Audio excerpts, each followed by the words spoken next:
ngayong paparating na eleksyon. Pakinggan po natin ang ating idol Congressman Rodante Marcoleta.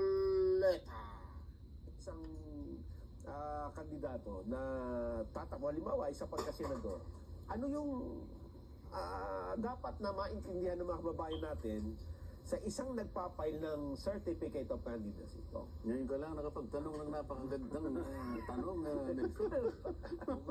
Opo. Kaya pala kanina ka pa nakatingin din sa makina mo na yan. Hindi ko palang iniisip. Tinignan ko kasi ang nagpapail. Sabi ko, parang metrend no? Hindi sa totoo lang, alam mo, para kasing ang nakikita ng taong bayan, akala mo, ceremony lang ito eh. Kailangan, may paalam natin sa kanila, yung pagpapile po ng COC, ito po yung umpisa nung kanilang pakikipagkontrata sa mga tao. Kontrata ito eh. Opo.